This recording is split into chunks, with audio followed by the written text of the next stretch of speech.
Hey, once again, good morning, Pathways. Man, it's good to hang out with you this morning a little bit. Listen, everybody has a favorite TV series, right? Like Adam asked at the beginning of our service what you're streaming. Man, if you go way back before the life of streaming, some of you've got a favorite TV series, right? We all probably have a couple we could kind of top of mind. Like for me, in the early days of parenting, I couldn't wait to put my crazy kids to bed so my wife and I could get caught up on one of the greatest, if not the greatest TV series of all time, 24. Come on, where are my Jack Bauer fans here? Where are you at? Yes. But maybe for you, it wasn't a matter of getting caught up on anything because you came of age during a time where you actually watched live TV, right? You know what I'm talking about? Like one episode at a time. Remember those days? But now today, where are my binge watchers at? Let me see your hands. Come on, some of you can literally finish a season in a weekend. At least my teenage kids can, all right? So today, I want to suggest today that our lives are a series, a made-for-TV series, so to speak. You know what I mean? A series of significant events, and yes, even unfortunate events, right? A series of decisions that we make, a series of relationships that we associate with. Our life is a series. The question is, what season are you on? Right? You ever been asked that question? Hey, yeah, I've been watching that show. What season are you on? In fact, that's the subtitle of my talk today. What season are you on? Go ahead and turn to your neighbor right now and say, what season are you on? Many of us we're heading back to... We're heading into back to school season, right? This week starts the beginning of the NFL regular season, like it actually counts, starting on Thursday, right? The fall season is fast approaching, right? In fact, the weather kind of feels like it's already here, right? What's up with that? So today, I want to talk to us. I want to kind of take a fly-by look at a little-known book of the Bible. Maybe you've never even heard of this book, and maybe for you, you don't dive in very often at least. It's a little-known book of the Bible called Ecclesiastes. Ecclesiastes is a book that sort of takes a look back at the seasons of the author's life, you know, and it sort of gives us a window into the tension that exists with our pursuit to find meaning and fulfillment and ultimate happiness on earth. Like, we all want happiness to happen, right? Come on, can we just be real? Like, we all kind of want the happily ever after storyline to take place, right? Like, don't we kind of get frustrated at the end of our season or the end of our episode? And it's kind of like that cliffhanger moment, like the tension of that moment, like when the guy doesn't get the girl. You know, or the good guy seems to be outdone by the bad guy. We're kind of all on a quest to find and experience happiness. It's true. My boys, for the past several years, have been kind of on this kick and super into this game called Minecraft. I don't know if you've ever heard of it. If you've got a middle-aged child, you know, you probably heard about it, or you've had a middle school-aged kid the last couple years, you've probably heard of this phenomenon called Minecraft. Honestly, I really don't understand what the big deal is, right? It's people are like it's got these super grainy graphics. It's like, you know, way back in the day, it looks like. It's just kind of weird to me. Like, people are just kind of running around building stuff to nowhere. You know what I mean? Like, right? And random, you know, animals making noises. But apparently it's a big deal. Because a few years ago, Microsoft actually purchased this game from the developer, a guy by the name of Marcus, who sometimes goes by the nickname Notch. So Microsoft purchased this from him for, listen to this, $2.5 billion. So apparently it's a big deal, right? And so the story goes, Marcus kind of immediately retired early. He had no more work responsibilities. He bought this $70 million home that was outfitted with a wall of candy, because when you buy a $70 million home, obviously you need a wall of candy with it, right? So he's like driving all these awesome exotic cars, going on to these amazing vacations. Like, you'd think that he'd be happy. Like you think he finally would like achieve the American dream, but he's not. It actually turns out that he's pretty miserable. Listen to these Ecclesiastes type tweets that he tweeted a few years ago. He said, hanging out with a bunch of friends and partying with famous people, able to do whatever I want, and I've never felt more isolated. He said the problem with getting everything is you run out of reasons to keep trying. And human interaction becomes impossible due to imbalance. In another tweet, he said this, when we sold the company, the biggest effort went into making sure the employees got taken care of, and they all hate me now. Now, I doubt many of us, if any of us, will ever see the kind of wealth that Notch has experienced in his life. And yet we probably all know at least a little bit what it's like to chase after whatever we think will make us happy, only to find that it doesn't. Like, I don't know if you're here today because someone invited you here and you came because somebody said, hey, you got to come to church with me. It's a holiday weekend. And you're not even sure what you believe about God. Like, you're not even sure what all this God stuff is about, but you know what it feels like to have happiness escape you, especially when you've been chasing after it. And if that's the case, if that's you today and you're here, man, let me just tell you, we've all been there. See, about 1,000 years ago, before the life of Jesus, and a few thousand years before Twitter was ever invented, there was this guy by the name of Solomon. And he was so wealthy, he had so much resources that he kind of makes Notch look like a broke college student, right? Like Solomon, he never looked at a price tag in his life because he didn't have to. In fact, if you took all of Solomon's assets and all of his resources and you converted them to present day currency value, his annual salary would literally be $760 million a year. Like his net worth would have been $2.1 trillion. So apparently he did pretty well for himself, right? So here's the thing about Solomon. He was powerful. He was charismatic. He was creative. He was wise. And at the end of his life, he got super honest. He kind of just got like super vulnerable and broken and remorseful and even repentant. And so, as an old man, Solomon he kind of puts his entire life under review, and he gets just really vulnerable. He admits his mistakes.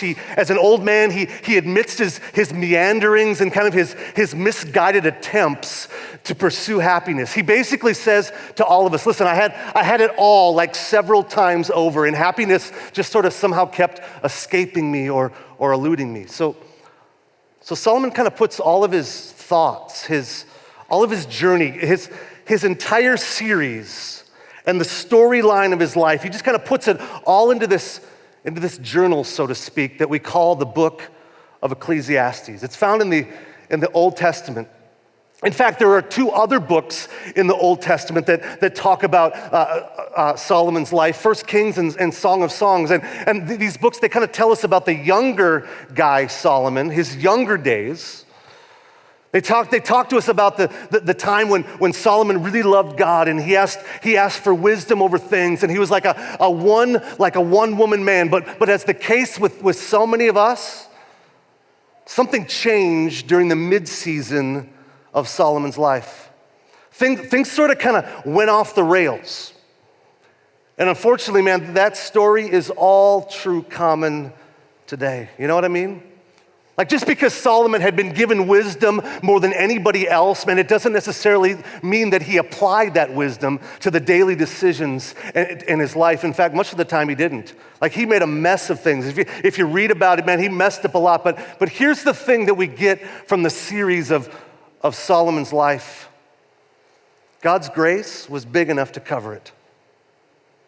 And as you read through these journal entries that we're going to read together today a little bit, man, Solomon in many ways, he seems a little bit like the original prodigal son, in the sense that by the time he writes the book of Ecclesiastes, later in his life, man, I'm convinced, and so many others are by what I read, is that he had actually come back to God. Like he had recognized where he'd sort of gone wrong. And I really, really love that. Because, man, if there's hope for a dude like Solomon who really made a mess of things, there's hope for you and there's hope for me. Man, it doesn't matter who you are, where you've been, or what you've done. There's hope. There's hope. So I want to give us a little overview today of the first part of this book, Ecclesiastes. And I would encourage you this week in your chair time to maybe read the first 4 chapters of Ecclesiastes. But what I want you to do is I want you to understand this. Because, man, if we don't get this, I think we can maybe even misinterpret or misread the book of Ecclesiastes. Solomon, he's taken us back to some past seasons. He's taken us back to tune in and watch and experience the previous seasons in the series of his life. He's taken us back to kind of his younger days, more reckless days, when he was kind of trying everything under the sun to fulfill this void that was in his soul. You see, he's kind of telling us what he felt. He's reminding us of the questions that he would ask and the despair that he's feeling. And he's kind of just like being brutally honest. And if you read his words, man, it's honest. Like sometimes it's so honest that it can make you feel a little bit uncomfortable. It gets harsh at times, sort of unfiltered, because he's demonstrating the very real and raw emotions that come with unmet expectations. You ever had that? Like that's one of the reasons why some people think that Solomon didn't even write this book, because you kind of read it and you go, man, that doesn't sound like a guy who's trusting in God. But what he's doing, he's taking us back. And he's given us a glimpse into the thoughts and the reasonings at the time that he would sort of wandered away from God. So if you read this book, throughout the entire journal, man, he keeps bringing us back to the ultimate source of meaning and fulfillment and happiness. So at the beginning of the book, he's saying, this is like where all my wanderings and my searching and my questioning have kind of led me. So I just want to give you some context before we land ultimately in chapter 3. We're going to get there. But in chapters 1 and 2, Solomon, he sort of kind of lays out the series and some major episodes of his life. He's kind of like, man, I went on this journey and I was trying to find meaning and fulfillment. Like I thought it could be found in knowledge, like what I could learn, but obviously, man, I couldn't find it there. And so he decided to kind of bail on that path. And then he decided to kind of dive into like the pleasures of this world, but he's like, I couldn't find it there. And then he's like, man, I decided to kind of achieve all that I could.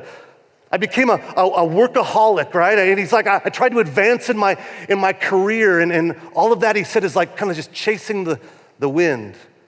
You ever been there? Man, I wonder if many of us here today, man, we know what it's like to kind of run after things that we think will give us fulfillment, only to kind of wrap our arms around it and see it vanish before our eyes. Right? You been there?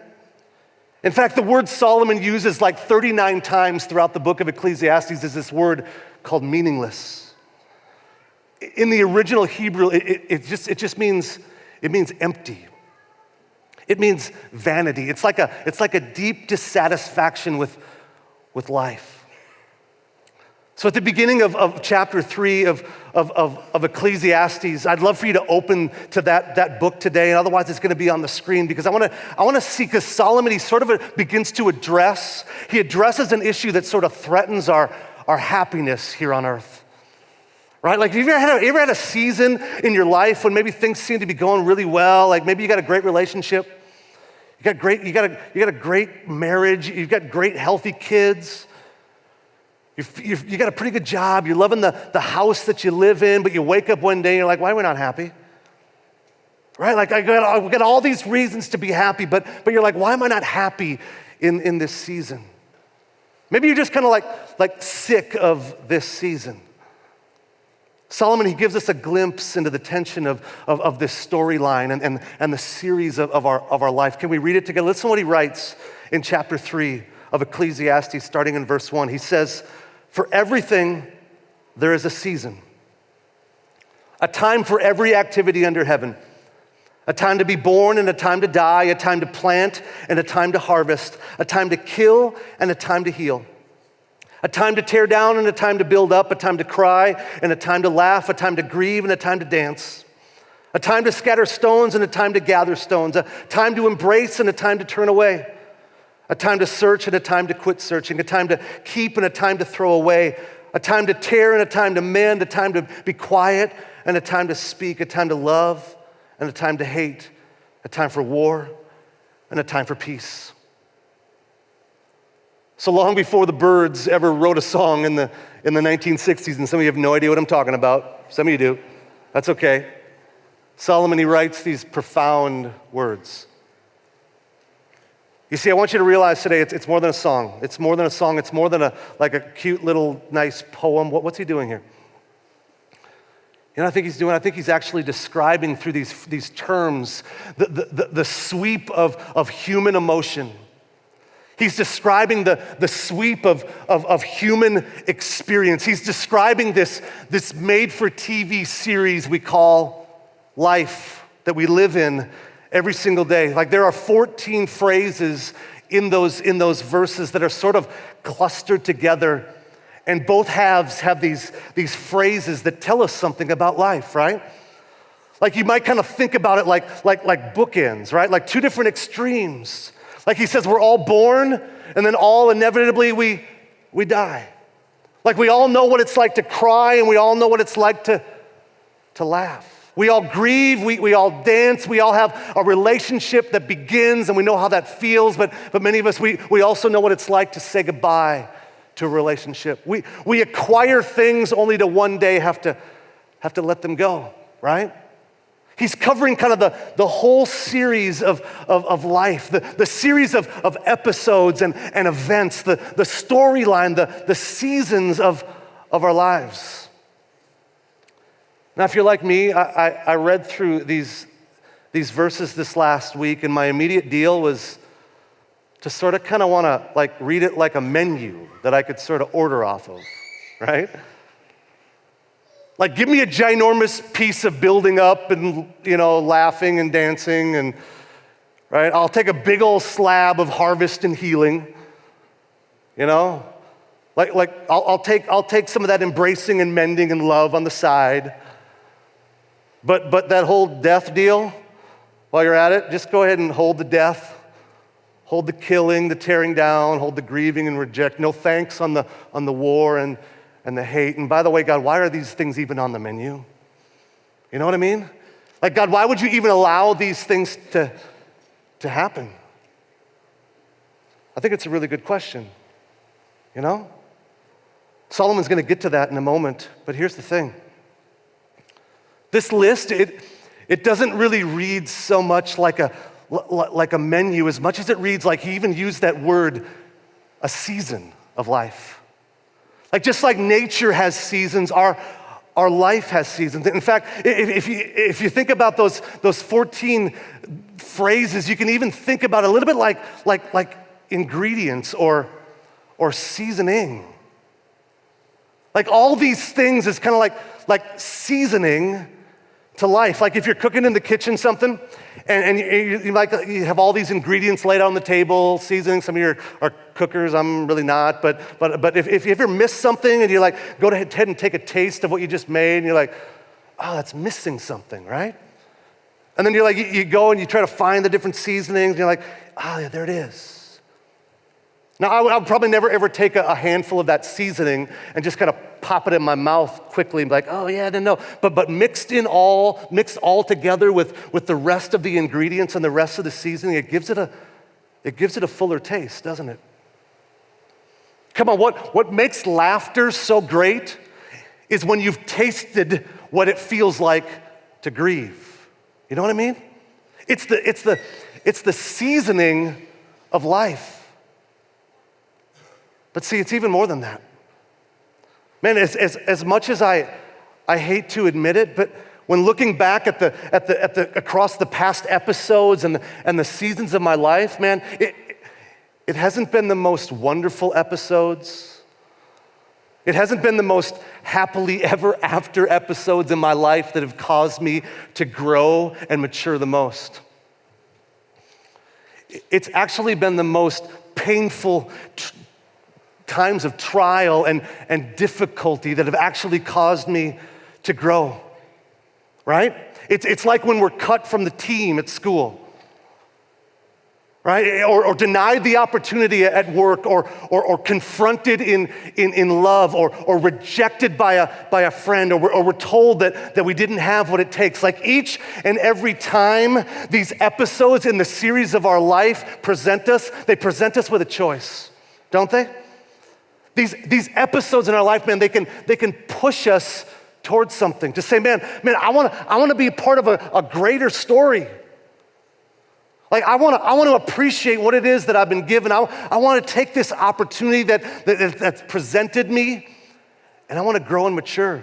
Listen, people that are never stretched, people that never mourn, that never hurt, man, they can easily become self-centered and immature and entitled and deeply dissatisfied with life. Let me tell you, that's the truth. Listen, God loves you and I way too much to let that happen in our life. So here's the deal. Solomon, he kind of goes on and he says in verse 9 of chapter 3, he says this: what do people really get for all their hard work? He says, I've seen the burden God has placed on us all. And I love this next part. Check it out. Yet God has made everything beautiful for its own time. He has planted eternity in the human heart. But even so, people cannot see the whole scope of God's work from beginning to end. So in other words, he's saying the whole reason that we groan and mourn and grieve is because God has placed eternity within the human heart. Now, what does that mean? You know, I think it means that we all intrinsically know that there's something wrong in this world. Like we all know that there's something wrong with us, right? Like things are not as they should be in this world. And so the whole reason why we even know to question pain and suffering and turmoil is because God put that in us. You know what I mean? That's what it means to have eternity placed within the human heart. It's this craving, it's this desire that we have for something that should satisfy, right? But many times, everything that we're chasing, it isn't satisfying. And Solomon says, man, God is so sovereign, which is just like a fancy biblical word for like complete control. God's in complete control.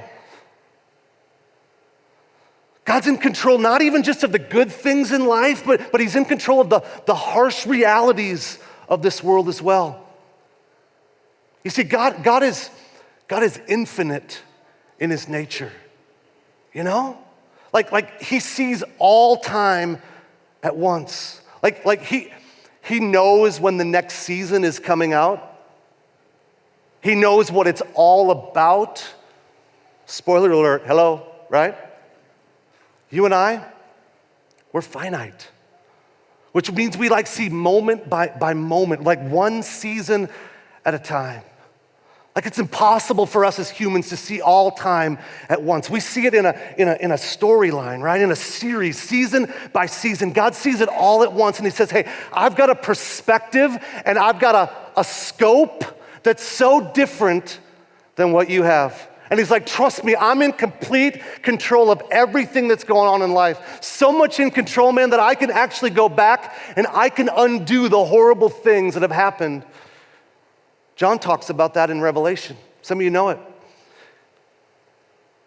John encourages us to say, just kind of trust that God is keeping a jar. He's keeping a jar and he's piling away every one of the tears that you and I have shed in this life. And one day, man, he's gonna sit down and pull out that jar and he's gonna go through every moment. And he's gonna recount every tear that you've shed and he's gonna explain it and he's gonna redeem it. God's in control. He's got this. And he can even take the moments that felt crushing to you and I, And he can use them ultimately as a blessing. And as I look back at some of the most painful, difficult episodes that ultimately turned into seasons into my life, man, those have been the moments that have produced the most growth in me. Right? Like, it's not that I wish bad on hard, painful moments on anybody. It's not that I would celebrate those things or look forward to them, but man, it's just that when I look back across my life, the series of my life, my spiritual growth, and even my emotional growth are almost always linked to something difficult. Can you relate with me today? Man, I'm recognizing that sometimes I try to live my life in such a way to kind of dodge failure, you know? And yet failure might be one of the best gifts that you and I could ever receive. Like, it's a gift in disguise, revealing that you and I, man, we are loved more for who we are than what we could achieve, what we acquire, what we accomplish, and some of us desperately need to hear that today. So today, Pathways, man, I want you to realize it's been in the valleys of my marriage with my wife that have deepened my affection for her, not just the good times. It's been the financial strains in my life that have motivated me to be a better steward with the resources that God has temporarily entrusted to me. It's been the interpersonal conflict with people that I really love that has actually equipped me with greater empathy toward other people and developed my people skills, not just with the people that I have good chemistry with. Listen, good seasons are really good, and they're great. And I hope you and I hope we have a ton of them. But they're not necessarily guaranteed. That's why Solomon, man, he keeps saying that we should seize upon them. Seize upon the good moments. Enjoy life when it arises. Look what he says in chapter 3, verse 12 of Ecclesiastes. It says, "So I concluded there is nothing better than to be happy and enjoy ourselves as long as we can." And some of you are like, I had no idea that sentence was in the Bible. That's awesome, right? So some of you are like, I thought all that was in the Bible was everything that just kind of remove fun, right? But in verse 13, he says this, "And people should eat and drink and enjoy the fruits of their labor, for these are gifts from God. And I know that whatever God does is final." Why does he say this? I think it's, man, because he realizes that the good moments, they come and they go, and they're never guaranteed. So when they're in front of you, seize upon them and enjoy them in the moment. Jesus would actually say the same thing in Matthew 6:4. He'd say, hey, don't worry about tomorrow because tomorrow will worry about itself. Come on, let's begin to trust that what it means for God to be in complete control, sovereignty of God, is that no matter what it is that you and I are facing, no matter how absent he might appear today or how much sense he doesn't make to you today, come on, God's got this. Both the good, the bad, even the painful moments, right? And guys, he's so good, he's so in control that he can take what appears to be like out of control and he can use it to build us up and to make us stronger. That's what he's been doing in my life. Like, that's what it means when he says he'll make it beautiful in his own time. So Solomon, man, he says there's so much in life that's just simply out of control. And that's why we've got to trust it to the one who is in control. Like our line of vision, our scope, Solomon used that word, scope. It really determines everything, doesn't it? And if our scope is only exclusively fixed upon the circumstances and the experiences and the acquisitions under the sun, come on, then that's ultimately going to leave us feeling empty. And happiness may just continue to elude us and escape us all the days of our life, man. But I want to give you a definition of faith, maybe a new definition of faith today for some of us. It's a faith that's fostering, or maybe a better word is a faith that's developing our ability to look beyond our circumstances. It's a faith that's developing our ability to look beyond our situation under the sun. Right? So faith is not just kind of checking your brain at the door. It's not just like something that's blind. Faith is all about developing your vision. And not just looking at the changing seasons and circumstances that are in front of you under the sun, but looking at a God and trusting in a God who is beyond the sun. Right? He's like, hey, I got this. It's all under control. Learn to trust me more than your feelings, more than your logic. It's learning to recognize that this life that we live is not just a collection and a series of circumstances. Man, if we allow that, we're all just one bad circumstance away. One bad phone call, one health scare, one bill in the mail. And inevitably, given enough time, man, it's right around the corner. We're not able to just pick and choose or insulate ourselves. Life is a series of seasons. You got birth, you got death. Health and sickness, joy and sorrow, good times and bad. It's all wrapped up into one. And some of us, especially me, we can become so paranoid about the bad things that can happen, and given enough time, inevitably they will, that we end up missing out on the season that's right in front of us. God's writing a new season in your life today.